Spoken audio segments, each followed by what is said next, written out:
Now, turning to the next item of business, we have consideration of Business Motion 21593 in the name of Graham Day on behalf of the Bureau on referral of SSIs. Could I call on Graham Day to move this motion? Thank you very much. And no member has asked to speak on the motion. Therefore, the question is that motion 21593 be agreed. Are we all agreed? Yes. We are agreed. Thank you. And the next item is a statement by Michael Russell on coronavirus legislation update. The Cabinet Secretary will take questions at the end. I would encourage all members who wish to ask a question to press their request to speak button. And I call on the Cabinet Secretary, Michael Russell. Thank you, Presiding Officer. I'm pleased to be able to update the Chamber today on legislation and related matters to do with coronavirus. Last Friday, I gave evidence to the first meeting of the new COVID-19 Committee. The committee will play a key role in ensuring that the legislative powers which have been granted to the government in response to COVID-19 and to the unprecedented circumstances in which we all currently find ourselves are properly scrutinised. The Scottish Government welcomes this scrutiny, and my ministerial colleagues and I are committed to engaging with the committee. This afternoon, I'd like to update the Chamber on four main strands of legislative and related activity.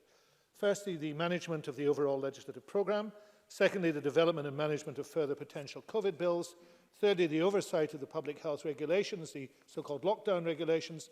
And finally, the coordination of reporting on the implementation of COVID legislation and regulations. Presiding Officer, the Minister for Parliamentary Business and Veterans' statement to Parliament on the 1st of April set out the Scottish Government's approach to management of the legislative programme during this difficult period. As I indicated to the committee on Friday, this not only supersedes any plans previously published, but also confirms Mr Day's intention to keep the programme under constant review. The priority is to ensure the passage of essential legislation, COVID and non-COVID. But we should note that the resources necessary to do that, given the demands of the current situation, are likely to be under considerable pressure and would be further and very perilously stretched if the UK Government does not seek an extension to the Brexit timetable. With these caveats in mind, let me turn to the need for further COVID primary legislation. Such legislation here at Westminster and in the other devolved parliaments is about addressing the disruption to national life and the public services and public sector that dealing with the virus is causing. Of course, the priority is to save lives, and all of us will be more than aware of the individual and collective tragedies that have been and are being played out every day, as well as the individual and collective heroism displayed by our frontline services. The measures we are able to take legislatively to support our fellow citizens are temporary. They're about getting us through this current situation to the time when we can undertake renewal of our country and ourselves. How we do that, in fact, how we collectively choose to do that, was a subject of the framework that the First Minister published last Thursday, and I'll say something more about that in a minute. But for now, we need to continue to temporarily alter our laws and regulations so that we can operate during this period as effectively, efficiently and supportively as we can. The UK bill and the first Scottish bill were immediate reactions. The second Scottish bill I now intend to bring forward includes similar issues, but also items that are required to overcome some problems with statutory deadlines which cannot now be met, as well as items that reflect that the disruption caused by the pandemic will be with us for some time yet. I've asked the opposition parties for details of what they might want to see in the bill, and I hope to give them more granular details of content later this week. But let me indicate just some of the issues I already know will be covered. Registered social landlords will be given more time to lodge their accounts with the Scottish Housing Regulator.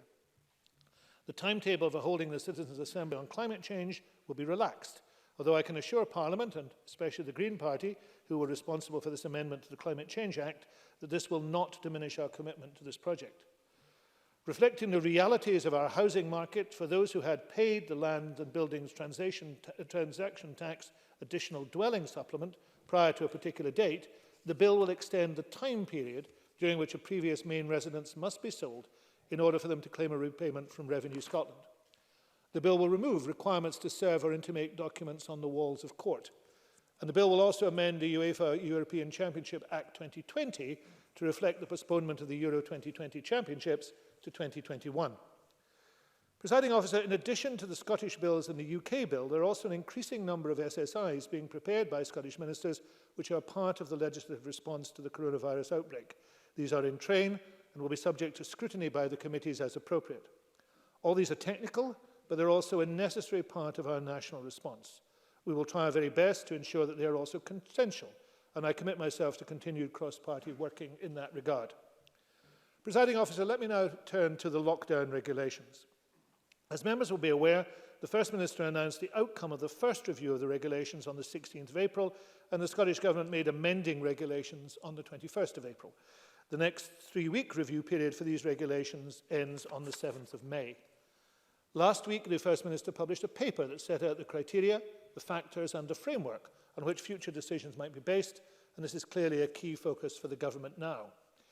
The document was intended to start, and has started, a conversation not just about the current issues, but also about what we will have learnt about ourselves during this time, and how we will apply that to the future of our communities, our society, and our nation, as good neighbours on these islands, as upholders of the values we share with our European friends, and as global citizens. The Bible reminds us there is a time for everything, a time to cast away stones and a time to gather stones together, a time to embrace and a time to refrain from embracing. It is not yet the time for renewal, but it is the time to think about renewal. And although it is time to start to talk about how we might move on from lockdown, it is not yet the time, absolutely not yet the time, to relax for a second our vigilance and our vital obligation to stay at home, protect the NHS, and by so doing save lives. I want to emphasise that last point particularly. There is still a very high level of observance of the lockdown regulations. I took part in a conference call with the other governments of the UK yesterday, which touched on that subject. And it's clear that there remains very strong public support for what is being done. The police are working with diligence, but also with discretion, underlining the 4 E's: engage, explain, encourage, and only thereafter enforce. Of course, there is a temptation to blur the edges of the rules, particularly in better weather.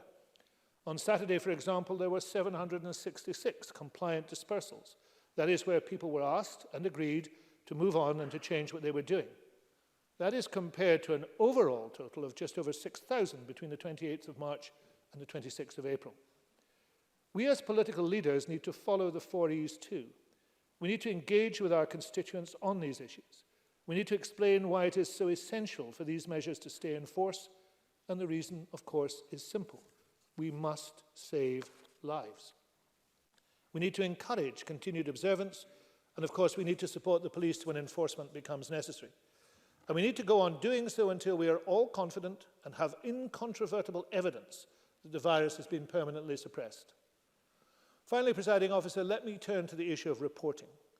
The Scottish Coronavirus Act places a duty on ministers to report to the Scottish Parliament on implementation every 2 months, with the first report due when the first reporting period under the legislation ends on the 31st of May. As members will recall, I have also given a commitment to report to Parliament on actions taken under the UK Act in the same way. It is my intention to combine both of these into a single report. As I noted in my opening remarks to the committee on Friday, the content of this report and our approach requires careful consideration. When combining the provisions within the LCM and the First Scottish Bill, there are over 40 separate items which will require some measure of reporting. And this is before we also add in the items requiring reporting in the next Scottish Bill. Our aim is, of course, to be as transparent and as helpful to the Parliament and to the people of Scotland as we can. We must be able to demonstrate that where powers are being used, they are being used properly and proportionately to implement measures which we consider to be essential. And also that such powers are not being used if they are no longer needed, and if so, the reason why. Reporting must reflect not only the need to avoid placing undue pressures on those at the heart of our response, but also the fact that the measures within the legislation are of varying degrees of significance in terms of their impacts and the level of interest in their operation. Some measures are of particular and significant interest for members, for example, because of their political impact on vulnerable groups or their implications for particular rights or protected characteristics. Others may emerge as such over time, and our approach must be sufficiently flexible to respond to this. What we are therefore considering is a matrix approach, by which we would prioritise measures of most significance and greatest interest in our reporting, and give most detail on the operation of powers for such measures. The criteria by which we judge significance and impact is a very important question. The particular areas where we wish to direct our focus within the reporting process is germane, and I'm happy to hear views this afternoon on that and other issues. Presiding Officer, on a final point, I'm aware that there are areas of interest where members will wish to seek information on specific decisions or matters relating to implementation or operationalising of measures contained in the legislation.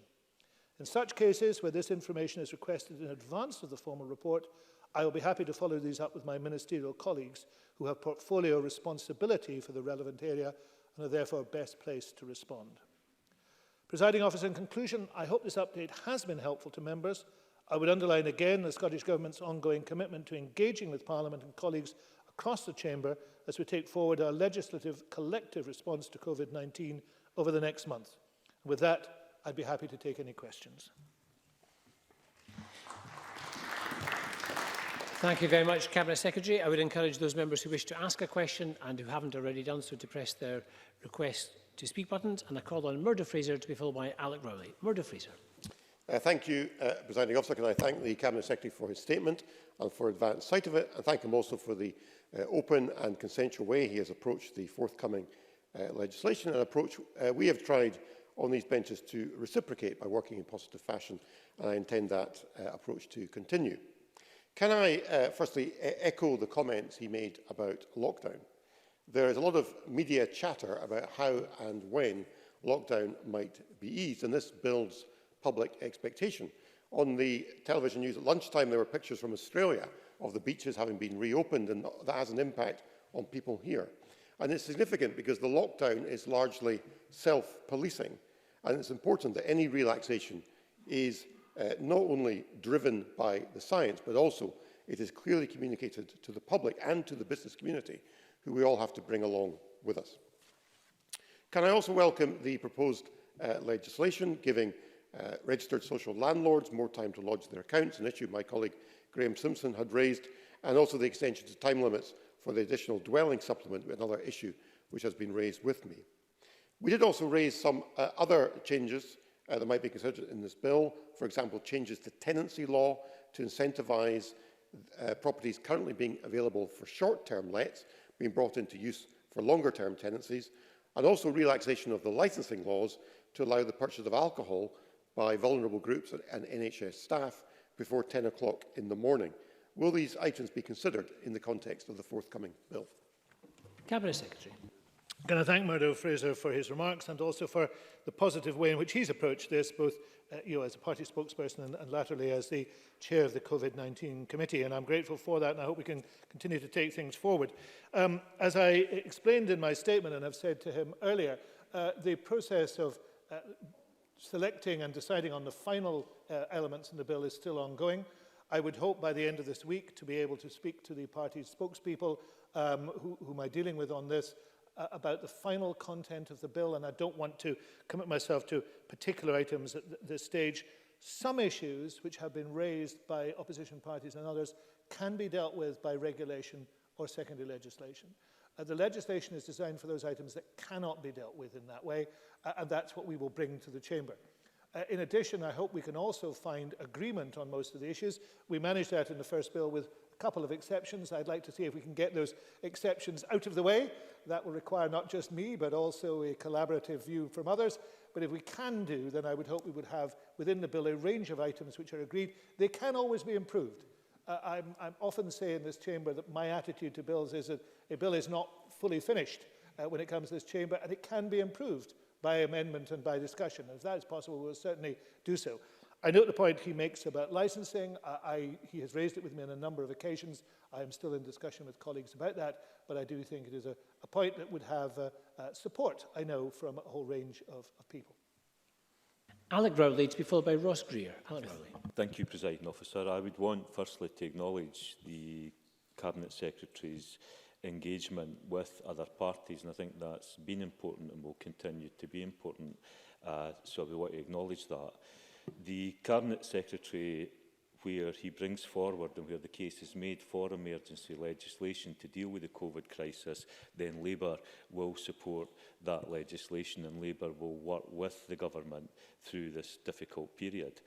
Can I return to the framework document? The Cabinet Secretary talks about the framework document, but Does he not agree that there needs to be further discussion and debate in this chamber, in this parliament, around that framework document? Because there are contradictions. If we are to move forward in a safe way, as the First Minister has outlined, to get out of this, then we need to test. The World Health Organization has said test, test, test. The Health Secretary, indeed, over the weekend doing interviews, talked about test, trace, isolate repeatedly. But where are we actually getting to in terms of testing? And if we're to take the public with us, then there needs to be clarity. There also needs to be clarity around workers. This weekend, I've had quite a number of workers get in contact with me to say their employer wants to start back at their work. What rights do they have? What rights of protection do they have? We're certainly protected in here, Presiding Officer, but what rights do workers have who are being told that they've got to go back to their work? So there needs to be a proper discussion and debate in this Parliament around that framework document so that we can all have a better understanding of how we are going to proceed trying to move ourselves forward out of this. Would the Cabinet Secretary agree with that, and would he look to the Government to timetable a debate in this Parliament on COVID over a couple of days so that we can have these discussions? Cabinet Secretary. Thank you, and I repeat the remarks I made after Murdo Fraser had spoken. I am grateful for the cooperation of Alec Rowley on the discussion we've been able to have about this bill, and we will continue to have. And he raises important points. I can tell him hot off the press that there will be exactly the debate he's seeking on the issue of the framework document, how we move forward, about the suppression of the virus, because that is the issue. The issue is the suppression of virus and what actions we take and continue to take to do so. There will be that debate, I think, 2 weeks today. And I hope that you, in the Bureau, that will be supported by the Labour Party, and that will make it even easier to have that debate. And that would be a debate in which we can look at, as I'm sure this afternoon we will look at, the strategies that are being pursued by the government, the test, trace and isolate strategy. The way in which there is also the need for a wider debate in Scotland about how we move forward together. Some of the issues that Mr Fraser has rightly outlined that have been raised in the press are not issues that any of us would treat seriously in terms of what's going to happen next. But all of our constituents, at least I would expect all of our constituents, are interested in these matters, and it is actually very impressive how interested they are. I note that by 12 o'clock today, 397,000 people have viewed the paper on the Scottish Government's website. That is not a usual reaction to a government document. And that does mean that it is the type of discussion we need to have both in this chamber and outside this chamber, and together then we need a common strategy. But let's see if we can agree that together rather than do it confrontationally. Ross Greer to be followed by Willie Rennie. Ross Greer. Thank you, Presiding Officer. I'm grateful to the Cabinet Secretary for advance sight of his statement. The Greens acknowledge entirely the need to readjust the timetable for the Climate Citizens Assembly, but the need for it to take place is now greater than we would have ever imagined. This pandemic is, and it will, cause the greatest global economic collapse of our lifetimes. We will not be tasked with rebuilding the global economy afterwards, but with building one anew. So it's essential that the economic recovery from this health crisis doesn't double down on the systems and approaches which have caused the continuing climate crisis. So can I ask the Scottish Government to confirm that it will use the Climate Citizens Assembly to help shape the economic recovery required over the coming months and years, providing an essential counterweight to the economic elites who are already lobbying for bailouts from their private islands? Cabinet Secretary. Thank you. I'm glad that Mr Greer has accepted the reasoning behind the postponement. And I can assure him that that is a postponement. It is not a refusal to go ahead with it. Rosanna Cunningham was listening to that. I'm sure she will have been influenced by it. I know that she will want to see, well, I'm sure that she will have been influenced by it. Rosanna Cunningham, in my experience, is a generous and open-minded person, and she will undoubtedly have been influenced by it. And she will want to, because she will be the person leading this, she will want to take forward a green recovery in Scotland of exactly the type that I hope Ross Greer is talking about. That will require compromise and debate across the chamber, and who better to lead consensus and debate than Rosanna Cunningham. So I do think that that will be a positive step forward. I'm sure not everybody in the chamber, Presiding Officer, reads my column in the Sunday National, though it would be edifying if they did. I did reflect, well, it is their loss, not mine, I have to say. But if they did read it, and if Mr Rumbles read it, he would know that this week I started off with an observation about a television clip I saw last week, of a jellyfish swimming in a canal, a Venetian canal. And the fact that the environment in its small way, I don't know why Mr. Simpson finds a jellyfish and Venice funny together. It's clearly a joke that I don't realise. But the reality is that the environment slowly and not consistently is beginning to heal. Our recovery must make sure that we accelerate that healing and we keep it at the forefront of our minds. Okay, Willie Rennie to be followed by Annabel Ewing. The Cabinet Secretary said in his statement, our aim is to be transparent. But tomorrow's meeting of the Scottish Police Authority, which includes a report on the use of the police powers that have just been agreed, is taking place behind closed doors. Parliaments and councils across the country have managed to conduct virtual meetings, so does the Minister wonder why the Scottish Police Authority can't? I see no reference in today's statement to the potential use of the contact tracing phone app, the smartphone app. These issues are about the information it gathers, how it's shared, and what access government would have to the information. Can the Cabinet Secretary set out under what legislative powers would the phone app be used? Cabinet Secretary. I have to say on the matter of the Scottish Police Authority, that is not a matter for me, that is a matter for the Scottish Police Authority, and I'm sure that they will have heard what the member has said. In terms of the smartphone app, I am familiar with the debate that is taking place about how the data should be handled in that app, whether it should be localized data or whether it should be centralized data. Both of those approaches have been approved by the European Commission as legitimate approaches, but both of them present issues in terms of regulation. Now, the Scottish Parliament is not directly responsible for that regulation, but I think the member is right to raise that as an issue that needs to be discussed, and I will take that issue away to see if there are implications for our own legislation and whether we should be considering them. But it is, I believe, a reserved matter, and therefore, although I'm always encouraged when Mr. Rennie wants us to move into reserved matters, it is at least a small start, but I'm just not in the position to give him an assurance of that just now. Annabel Ewing to be followed by Liam Kerr. Annabel Ewing. Thank you, Presiding Officer. It will remain important, of course, to ensure that despite the short timescales open to us, we do all that we can to get emergency legislation right. Can I ask the Cabinet Secretary, therefore, what steps the Scottish Government will take to ensure that the forthcoming coronavirus bill can be subject to due scrutiny by the Parliament? Cabinet Secretary. It is a very good question, and I had this discussion with the COVID committee on Friday, and I'm happy to repeat what I said then, and perhaps I can add a little bit of detail to it.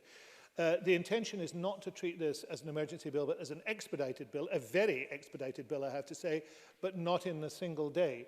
And at the present moment, we would hope to introduce this bill in such a way that a committee, presumably the COVID committee, but that would be up to the Bureau to allocate it, a committee could consider this at stage one in a single sitting, make a recommendation to Parliament for a stage one debate, which is provisionally set for 3 weeks today in the afternoon, then to be able to take the bill back at stage two the next morning, the Wednesday morning, that would be 3 weeks tomorrow morning, for a stage two session within the committee, and to bring the bill back for stage three that afternoon. And that would be subject to the Bureau, of course, and to final timetabling, but it will mean that the bill would get a longer scrutiny and more varied scrutiny than the original bill had. These are items we require to have on the statute book quickly. We would also wish to see an expedited royal assent in this programme so that the bill was on the statute book before the end of the month. But that does give a better opportunity to debate and discuss it than we had with the first bill. Liam Kerr to be followed by Fulton McGregor. Liam Kerr. Thank you, Presiding Officer. The Cabinet Secretary talks about the importance of transparency in reporting and speaks of the number of dispersals made by police, both on one day and over 1 month.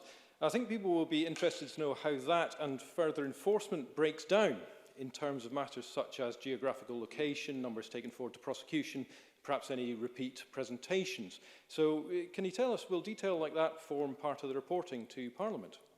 Cabinet Secretary. I made it clear in my statement that we want to have a proportionate view of reporting. And the matrix I talked about in my statement is about taking the key issues that are dealt with and make sure they are reported on as fully as possible, right through the spectrum to issues which will not have a great deal of detail attached to them. Now, there is very legitimate interest in how these regulations are being enforced. So I can't speak entirely for my colleague, the Cabinet Secretary for Justice, but it would seem to me this is an area we would want to report on in more detail than some of the other areas. And if we will accept that assurance, then I will hope that the Cabinet Secretary for Justice will flesh that out as we move forward. Fulton McGregor to be followed by Monica Lennon. Fulton McGregor. Thank you, Presiding Officer. It's important that essential legislation is prioritised, particularly in relation to coronavirus. Does the Cabinet Secretary agree that the UK Government should seek an extension to the Brexit timetable as a priority to reduce pressures on the legislation process, both here in Scotland and across the UK? Cabinet Secretary. I can only say yes. There is not the bandwidth to deal with this at the present moment. And I have to say that if there were added to the present problems, two factors. One would be additional legislation, including primary and secondary legislation, arising out of the Brexit process, which is a real possibility. That would be the straw that broke the camel's back in terms of the work of this Parliament and this Chamber. And the second issue is economic damage. We know there will be economic damage from the Brexit process. That is even admitted by those who support Brexit. But if you add that to the economic damage that the COVID pandemic will cause, which we also see projected as being immensely severe, and at the same time we're asking companies to change their methods of operation, their activities, I think that is a recipe for even further disaster. There is no question. Virtually everybody I speak to says that there should be a delay. And any assertion, and I know this assertion has been made by the chief negotiator, Mr. Frost, that in some sense businesses are telling him that they want an end to uncertainty. That is simply not what businesses are telling either me, or even his colleagues, or even their trade associations, or even the world at large. That is not what is being said. Businesses want the delay, the pause, and to look at this and to say it cannot happen in the way that Mr. Frost appears to think it should happen. Monica Lennon to be followed by Shona Robertson. Thank you, Presiding Officer. The Cabinet Secretary made a welcome commitment in his statement today to publish information in advance of the formal report should MSPs request specific details on implementation or operational matters that are in the emergency legislation. He knows that I raised the issue of social work needs assessments at the COVID-19 committee last week, and since that meeting there's been growing concern that people are not receiving care packages and that assessments are not being carried out. So on that note, would the Cabinet Secretary agree that weekly reporting of the number of care assessments that are being carried out should be published, that we do get maximum transparency and to ensure that the needs and rights of older and disabled people are being fully met? Secretary. I just want to be clear what I actually did say, that when this information is requested in advance of the formal report, that is not another process of reporting. It is if there's a request for information in advance of the formal report, I'd be happy to follow these up with my ministerial colleagues. So just to be clear what I did say, I don't think there is a case for putting yet another reporting cycle into the tough reporting cycle that is here. But if there are concerns, and the member expressed those concerns at the COVID committee last Friday, if there are concerns, then it is open to any member to seek information. And that is, of course, what a primary job is. And if those questions are asked, then they need to be answered. I think it is important that there's an understanding of how these powers are being used. The member was right to say, I know at the committee that they were enacted, they were brought into use on April the 5th. It is important to know how they are being used, and if there is concern about how they are being used, then it's important that that concern is discussed and the concerns rectified. But I do stress, I really do not think that we should be tying ourselves into schedules of reporting over and above what we have, but where there are concerns, they need to be examined. I accept that, and the member has raised a concern, and therefore if she asks questions, no doubt in the right way, because I'm sure she more than knows how to ask questions in the right way. If she asks those questions in the right way, then they will have to be answered. And well, if you ask a question, then you get an answer. That is what the normal situation is. Well, I have to say, we have set up. We have set up a whole range of ways in which information can be found. Those exist, and I'm happy on this issue, because the member has raised it twice, to support her trying to secure an answer to this if the information is available. You can't conjure information out of nowhere, and if the information isn't available, then there is an issue of proportionality, how much time is going to be spent getting it. But I accept the member's concern. This has to be taken forward, and I have heard it, and I will endeavour to take it forward. Well, there are, in fact, 9 more questioners, but I don't think we're going to get through anything like that, I'm afraid, in a couple of minutes. Shona Robertson to be followed by Liz Smith. Shona Robertson. The Scottish Government has been actively working to engage the public about the complex decisions that lie ahead of us as we look beyond lockdown. The Cabinet Secretary mentioned the significant number of people accessing the guidance in the framework. So what more can the Scottish Government do to encourage the public to feed into this conversation, to keep them engaged and helping us to ensure that decisions taken have their support and consent? Cabinet Secretary. That's a very important question. The First Minister indicated when she published this paper last week, this was an iterative process. This is not the final word by any manner of means. It was the start of the conversation, so I would expect the conversation to grow and develop on both sides. This is not a static situation. Murdo Fraser again referenced the press interest in this. There's a great deal of discussion about what should happen next.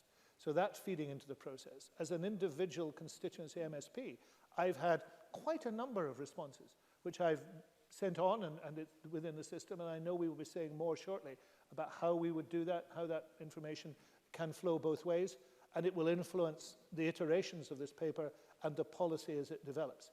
But we have to be aware that it must be guided by science. It must be guided by the absolute necessity to suppress this virus now and for the future. And that is the objective. And of course, what is happening must be supported by the public, who must be persuaded of the need to do so. Liz Smith. Thank you. The Cabinet Secretary knows only too well that there are many health risks that are directly affecting this lockdown, not least the risks to mental health. So can I ask the Cabinet Secretary if he can give an assurance to this Parliament that these mental health risks are being fully taken into account as the Scottish Government considers when to ease lockdown? Cabinet Secretary. Yes, I can. Discussions that I've been involved in recent days have, on every occasion, the issue of mental health has been mentioned, and on every occasion there has been an acceptance that that must be very prominent in our discussions. We all know, having lived through this together as we're living through it together, that we've all felt pressures in the present situation, and we will all want to say that, I'm sure, in different ways. We also know that some people have reacted very adversely to those pressures, and that some people are in considerable distress and illness as a result of those pressures, and everything is being done to help and support them, both on a national and a local way. And I am very impressed by the way in which local resilience groups and other local groups are working to ensure that they are supporting people who sometimes are isolated, sometimes on their own, and sometimes feeling very vulnerable indeed. So it is an excellent point. It is at the heart of our thinking, and we should all recognise that there is nothing, absolutely nothing wrong in us saying to our friends, to our neighbours, to our colleagues, to our workmates, that we are finding it difficult too, because sharing that information is also part of moving forward. Thank you. I'm afraid we've not made much progress through the questions today, but that's all. Point of order, Mr Kelly. James Kelly. I seek to raise a point of order, Presiding Officer, in relation to the conduct of this afternoon's business. I have serious concerns that Parliament has been sidelined and we're not been given ample opportunity to discuss the important issues such as the exit from lockdown, testing and the provision of PPE. What's the point in members coming through to Edinburgh for these sessions if we're not able to raise the concerns that people are raising with us in our constituency and region? I would ask, Presiding Officer, that you and the Bureau give serious consideration to looking at the programme to ensure that we have ample time to debate these issues and to represent our constituents fully. Can I thank Mr Kelly for his point of order? I certainly recognise the frustration Mr Kelly refers to. I think, in fact, Mr Kelly was not able to take him a couple of times recently when he asked a question, and today's another example. I'm afraid the Bureau did agree the allocated time. We've got a couple of other statements as well as First Minister's questions today and we have allocated a certain amount of time for each of them. Sometimes the question and answers take longer than perhaps we would anticipate. I would suggest it's up to the member through his business manager to propose new business to the Bureau. The Bureau will consider any items for consideration. I would also encourage any members who didn't get in today, and that would include Joan McAlpine, Rona Mackay, Graham Simpson, James Kelly, Neil Findlay and Andy Whiteman to press their button at a later of the statements today or at First Minister's questions, and it'll be noted that you didn't get in at the earlier question. And on that, we're going to move on to the next item of business. There'll just be a short second while we change chairs.